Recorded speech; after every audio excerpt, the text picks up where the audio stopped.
100 गांव को नगरों से जोड़कर विकास का मॉडल बनाया श्री भूपेंद्र सिंह। मंत्री श्री भूपेंद्र सिंह ने ललोई में कार्यकर्ता सम्मेलन को संबोधित किया। ललोई बांदरी खुरई विधानसभा क्षेत्र के 100 गांव को नगर पालिका और नगर परिषदों से जोड़कर हमने वहां शहरों जैसा विकास करके विकास का मॉडल तैयार किया है। शेष 200 गांव को भी अगले 2 सालों में शहरों जैसे विकास के मॉडल के साथ ही विकसित किया जाएगा। कांग्रेस के 60 सालों के राज में जो नहीं हुआ वह हमने पौने 2 साल में करके दिखा दिया। मंत्री व भाजपा प्रत्याशी श्री भूपेंद्र सिंह ने ललोई में आयोजित कार्यकर्ता सम्मेलन को संबोधित करते हुए सिर्फ विकास के लिए राजनीति के सिद्धांत की व्याख्या की। मंत्री श्री भूपेंद्र सिंह ने कहा कि हमें यह बात सालती की है, कमलनाथ और कोरोना ने हमारे 3.25 साल का ऐसा समय गंवा दिया जिसमें हमें खुरई विधानसभा क्षेत्र के विकास की यात्रा में रुकावट आई। हमने कम समय में दिन रात मेहनत की और आपको विकास की दौड़ में अग्रणी खुरई विधानसभा क्षेत्र बनाकर दिया है। लेकिन कुछ कांग्रेसी अब भी ऐसे हैं कि जिनके पास प्रत्यक्ष विकास को देखने की सकारात्मक आंखें नहीं है। श्री सिंह ने कहा कि क्षेत्र के जो अच्छे कांग्रेसी हैं वे भी क्षेत्र के विकास की प्रशंसा करते हैं और भाजपा में आ चुके हैं। यहाँ अब वे ही चंद कांग्रेसी बचे हैं जिनके गलत कामों में सहयोग देने हम और हमारी पार्टी सहमत नहीं है। मंत्री श्री सिंह ने कहा कि सिर्फ एकमात्र कारण विकास है जिसके कारण खुरई विधानसभा क्षेत्र में कांग्रेस को प्रत्याशी तलाशने में पसीना आ गया और एक तरह से हम कह सकते हैं कि क्षेत्र में ढूंढने से भी कांग्रेसी नहीं मिलता। मंत्री श्री सिंह ने कहा कि राजनीति, लोकतंत्र और चुनाव सबका इकलौता उद्देश्य विकास ही तो है। हम जिले चुनते हैं, 5 साल बाद उसके कामों का हिसाब विकास के पैमाने पर तौला जाता है।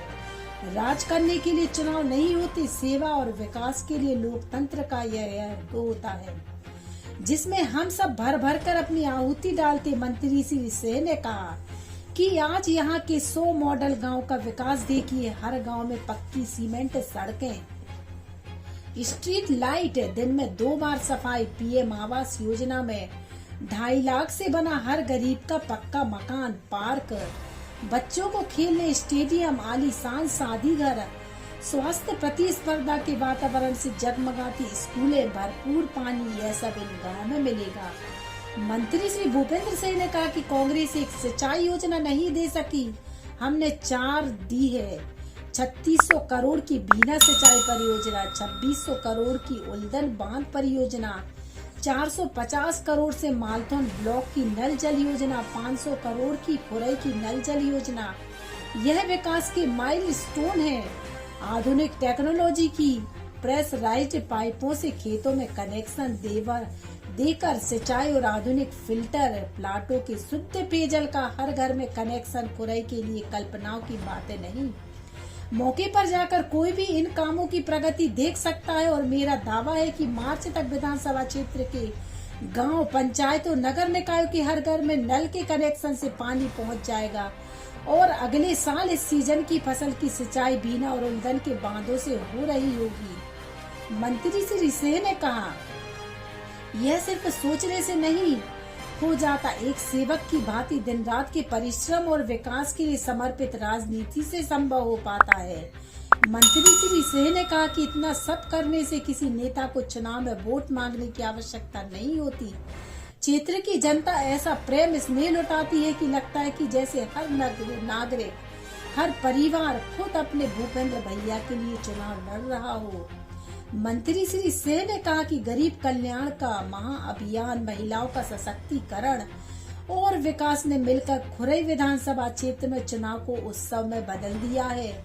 लोग यहाँ शांति, सुख, समृद्धि की दिवाली की तरह इस बार के चुनाव को ले रहे हैं। मंत्री श्री सिंह ने कहा कि मेरा यह 8वां चुनाव है और मैं पहली बार ऐसा चुनाव देख रहा हूँ कि मुझे लोग वोट मांगने नहीं दे रहे बल्कि खुद ही भाजपा के प्रत्याशी की तरह मैदान में उतरे हैं।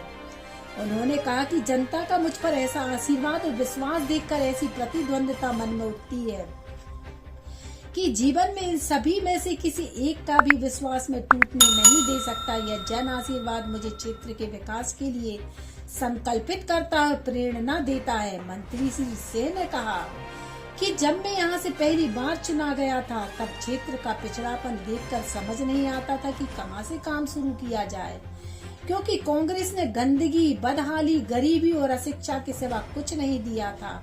आप सोचिए कि मालथौन और बांदरी जैसे नगर ग्राम पंचायतों के स्तर पर थे।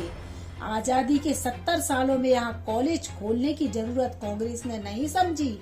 आज हमारी बनाई इन दोनों नगर परिषदों में हमारे द्वारा खोले गए शासकीय महाविद्यालयों में 2-2 हजार विद्यार्थी पढ़ रहे हैं। मैं सोच कर रह जाता हूँ कि इन 4000 युवाओं को और यहाँ की युवा पीढ़ी को अच्छी शिक्षा के लिए किस तरह के अभावों और परेशानी से गुजरना पड़ रहा था। कोई उनके भविष्य के बारे में कोशिश तो दूर बात भी नहीं करता था। उन्होंने कहा कि आज खुरई विधानसभा क्षेत्र के युवाओं और विद्यार्थियों का भविष्य को लेकर नजरिया ऊंचा और सकारात्मक हो गया है। वे बेहतरीन शिक्षा ले रहे हैं, अच्छी सुविधाओं वाले स्टेडियम में खेलकर अपनी प्रतिभा को निखार पा रहे हैं। मंत्री श्री सिंह ने कहा कि हम सब तो सुविधाएं जुटा सकते हैं, विकसित और अपराध मुक्त वातावरण दे सकते हैं, लेकिन ये बच्चे ही तो हमारे परिवारों का भविष्य है।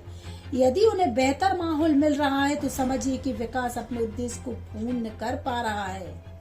मंत्री श्री भूपेंद्र सिंह ने कहा कि हमारी लाडली बहनों के खातों में दिवाली के पहले 1250 रुपए की किस्त आएगी, जो बढ़कर 3000 रुपए महीने के लक्ष्य को छुएगी। तो इस बार 3 दीपावली हम सब क्षेत्र में मनाएंगे।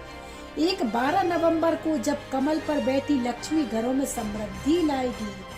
3 सितंबर को दूसरी दीपावली मनाएंगे, जब हम एक बार फिर भाजपा की सरकार बनाकर प्रदेश और खुरई क्षेत्र में विकास की यात्रा सुनिश्चित करेंगे। और फिर तीसरी दीपावली 22 जनवरी को मनाएंगे, जब अयोध्या में 500 सालों से खुले आकाश के नीचे वर्षा, ठंड, धूप झेल रहे हमारे प्रभु श्री राम भव्य मंदिर में विराजमान होंगे। उन्होंने कहा कि यह पूरा भारत देश प्रभु श्री राम का है। यह मुगलों, अंग्रेजों और फिर आजाद भारत में कांग्रेस की सरकारों और विचारधारा के कारण इस शुभ घड़ी की लंबी प्रतीक्षा तब समाप्त हुई जब देश में प्रधानमंत्री श्री नरेंद्र मोदी जी प्रधानमंत्री बने।